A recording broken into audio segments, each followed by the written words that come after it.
Thank you to the culture organizers for including me in this year's symposium. This talk is a small part of a much larger research project focused on the early history of British Central America. I have been conducting ethnographic research in Afro-Caribbean Creole communities in Belize since the 1990s, and I'm also married into the social world whose history this project explores. The people I am interested in, however, are nearly invisible in the standard archival record. This absence is generally true for subaltern populations, and especially true in Belize, where historical records were routinely lost between hurricanes and colonial neglect of a place that the British Empire was relatively uninterested in. In this talk, I put together bits and pieces from multiple record sources to describe the origin of the Crawford family, a family whose story illustrates broader patterns in the social and environmental history of Belize. This audience knows Belize's logwood and mahogany history. I will simply remind you that the late 1700s were also a time marked by conflict. European powers fought for control of land and trade, and Spain did not appreciate English presence on the Caribbean coast of the continent that it claimed. Europeans' forced migration and enslavement of African-descended peoples resulted in what Vincent Brown calls the Long War of the Enslaved against the Slavers. And this place remained the home of multiple different indigenous peoples who had different strategies for dealing with these European incursions. The first Crawfords in British Central America were neither the wealthiest nor the poorest. From early on, its members were people of color involved in the woodcutting industry. Most free people in the late 1700s on the British coast of Central America were part of a middle strata, defined by owning only a few enslaved people. Both free of color and white people owned slaves, and as time passed, the number of free people of color surpassed the number of white people. From early on, the number of enslaved people, primarily but not exclusively people of African descent, outnumbered all free people. For example, in a 1789 census taken in Belize just after the evacuation from the Mosquito Shore, there were 2,177 enslaved people and 738 free people. This population was distributed across 162 households. Of these, 30 households owned no enslaved people, 100 owned under 20, and only 32, the top fifth, owned more than 20. Lawrence Crawford was in the bay and the shore in the 1700s. I do not know a lot about him. I do not know where he was born or from, if he was white, or like many others in this part of the world at this time, had a white father and a black or perhaps indigenous or both mother. The first thing I do know is that he fathers a child of color, or partly African descended, George, in approximately 1737. George's mother was likely an enslaved person at some point in her life. I suspect that George was born in the Bay. In 1755, when Lawrence's son George was likely 18, Lawrence purchased a piece of land, a works, in a place that today is still associated with the surname Crawford and is part of Crooked Tree Village. This works was surrounded by lagoons and was primarily sandy pine savanna, with occasional keys or copses of dense subtropical hardwoods. It would have been an ideal location for logwood extraction and periodic cutting of larger hardwoods. According to colonial law and agreements between Spain and England, British people were specifically forbidden from buying land at this point in time. Clearly, these laws had little sway over day-to-day activity in the Bay. Notably, this claim held up in court 60 years later in 1815. When they were cutting logwood, Lawrence and George and their crew would have lived nearby, cutting and bundling the wood in the dry season and waiting for the rains to come in the wet seasons, when they could float the bundles down the northern lagoon, into Black Creek, and then to Old Belize River and out to the river's mouth, where traders and merchants would purchase the wood and sail it off to elsewhere in the Atlantic world to sell. The woodcutters would have lived in pimenta and thatch houses with marl flooring, snug and dry accommodations that are easy and quick to build. They lived on fish and game and turtles, as well as the cattle and pigs left by earlier European visits. They made use of wild plants and fruits, and they planted small agricultural plots with plantains, cassava, sweet potato, and other foods. With the cash they received from selling logwood, they could purchase flour, salted meats, the tools and goods they needed for woodcutting, and other British goods offered by the trading ships visiting the river's mouth. They might have occasionally indulged in coffee, chocolate, or tea, and certainly would have purchased rum from the Sugar Islands. Lawrence may have worked alongside other free men like himself, but likely also owned a number of enslaved people who worked and also lived with him, likely men and women. A year after he purchased the land, in 1756, he wrote a manumission paper for an enslaved woman he owned who he identified as his faithful companion Phoebe. She was to be freed after his death. 3 years later, in 1759, he had recently left Pearl Key Lagoon, a spot on the southernmost portion of the Mosquito Shore. A paper record shows him settling debts with other Honduras woodcutters and using enslaved African and Indian people as well as cash to do so, and settling with people at the moment located in Jamaica and Black River. 5 years later, in 1764, Lawrence died and his property passed to George. When exactly Phoebe first felt freedom, I do not know, but in 1773, 11 years after Lawrence died, she was living at Black River and herself purchasing enslaved people.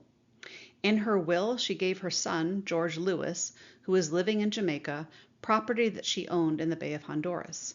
This is intriguing and suggests that she might have been accumulating property in Belize while she was enslaved. She gave the remainder of her estate to another previously enslaved Black woman, Lucy Partridge, a thriving businesswoman at Black River. Lawrence and Phoebe illustrate how people, both free and enslaved, lived their lives across places, the Bay, different parts of the shore, and Jamaica in this instance. Their stories show how people lived their lives without much regard to official policy and law. Lawrence and Phoebe also illustrate kin-making across lines of slavery in Lawrence's manumission of Phoebe and her elevation to a propertied woman. And finally, Phoebe was an example of how Black women were often assisting other Black women, which we will see again in Lawrence's grandchildren. In the same year that Lawrence recorded the manumission paper in Belize, 1756, his now 19-year-old son George became privy to a transaction that mattered to him. George was concerned about the situation of an enslaved Negro woman named Juba. Another young man, Charles Jeffries, also a man of color and son to George Jeffries, the foreman of one of the largest woodcutting operations in the Bay, the Lowrys, was purchasing Juba. But the Lowrys put a condition on this. Charles could not dispose of Juba without the Lowrys' approval. It appears that this might have been the wish of George and Juba, for 12 years later, in 1768, George and Juba's daughter Celia was manumitted by the Lowrys. In 1774, 6 years after Celia's manumission, George moved to Black River, where he stayed for the next 13 years. It is not clear why he left Belize. There had been no recent Spanish raids. Enslaved people attacked and killed 6 British men upriver in 1773. The attackers were apprehended, tortured, and hanged. Perhaps that was a spur. Or perhaps he was following Juba. The Lowrys were living at Black River at this point. Once he was on the shore in 1774, at Christmas, as if a Christmas gift, George purchased Juba from the Lowrys for £100. He then manumitted Juba and the 3 daughters she had for him, Celia, Olive, and Phoebe. That Celia was mentioned here again was not uncommon. Often manumissions were made, but then not honored, or the paper lost, or perhaps George just wanted to underscore that Celia was free. George remained at Black River for 13 years, until the evacuation back to Belize. He was described in a 1786 census as heading a household that contained 3 other free people, 12 enslaved people, and 5 pit pans or boats. He likely made a living during his time at Black River by providing transport services with his boats, and may have leased out some of the enslaved people he owned, which was a typical way people who owned just a few enslaved people could ensure a steady inflow of cash. Just after the census was taken, George joined others evacuating the shore and returned to the Bay of Honduras. It is not clear what happened to George and Juba, but he was connected at least to their daughter Celia, as she lived in his household in numerous censuses in future years. I will return to her later. When George Crawford returned to the Bay in 1787, he almost immediately became interlinked with Edward Despard, the British colonial official who oversaw the evacuation of the shore and then served as superintendent for British Honduras. Despard was removed from this position in part because of his egalitarian inclinations. George Crawford aligned early with Despard, joining other men of color in advocating for those who were less white and less wealthy. Crawford's interests, however, were divided. By the time he died in 1817, he had a substantial estate in which the greatest value was in enslaved people. In 1791, at the age of 54 and 4 years after returning to Belize, George recorded the manumission of another child that he fathered with a different enslaved woman, Phoebe, who again he did not own. As with Juba before, Phoebe was connected to a woodcutting works near to his in Belize, and the initial manumission was of their child, Lawrence, who was identified as Sambo by George, suggesting that Phoebe was part indigenous. In 1794, 3 years later, George paid £100 to purchase Phoebe. 2 years later, he freed Phoebe and their daughter Anne. At some point, Phoebe became his household companion, and he gave her an annuity for life in the will he wrote shortly before he died in 1817, 23 years later. Over the course of his life, George pursued wealth, but he used his wealth and connections to free 7 people in total in the way of making family. He partnered with enslaved women who he did not own, and who themselves appeared to move between multiple owners. He first had children by them, manumitted the eldest child, and then manumitted the mother and additional children. He was politically engaged for the cause of equal treatment for persons of color, and his networks of connections spanned lines of color, race, class, and enslavement. He lived back and forth between the bay and the shore, and his life intersected with a dense layering of social networks in this place that continues today. George Crawford's children started their life as enslaved persons who were manumitted in their youth by a father of means. Each one has an interesting story. I share 2 small details from the lives of 2, and then we'll delve a bit more into the life of Celia, his eldest.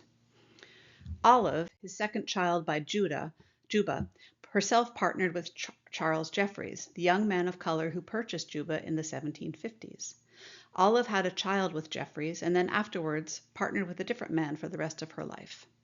Crawford's only son, Lawrence, had children and shared a household with Susanna Price. In 1819, when he was likely in his late 30s, he was arrested alongside 3 enslaved men. The 4 men were charged with assaulting another man of color. Lawrence, as a free and light-skinned man, was fined.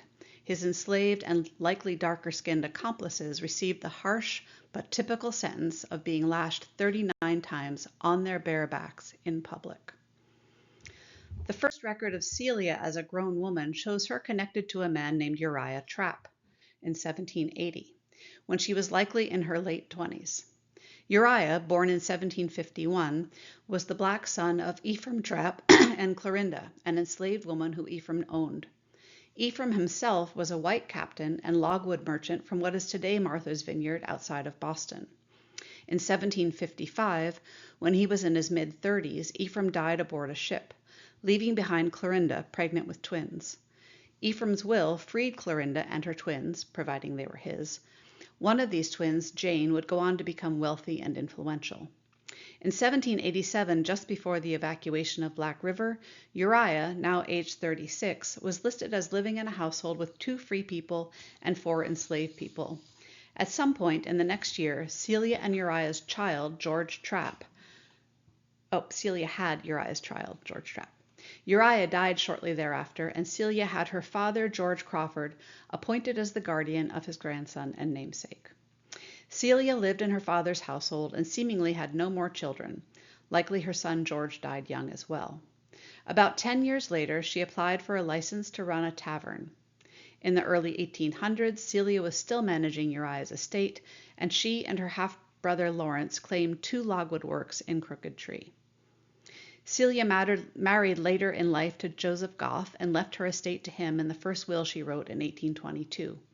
She revised that will and engaged in a hallmark activity of Black women in British Central America at this time, helping other Black women. Her new will gave her estate to Joseph Goff only to use until his death, and at that point her estate was to be split between 2 women of color, the daughters of her friend John Armstrong. This early history of the Crawford family shows how people of all social strata lived across places in the Atlantic world and lived within close social networks that reproduced themselves. And indeed, this long history of a dense layering of social networks characterizes these communities today. The people who made up these networks were African, European, and indigenous descended in their origins. The women featured in these networks were important players in this world and often supported each other as they were able. The stories also show how the accumulation of capital for some individuals was converted into kin-making through the manumission of enslaved people and through the networks of care that Black women created.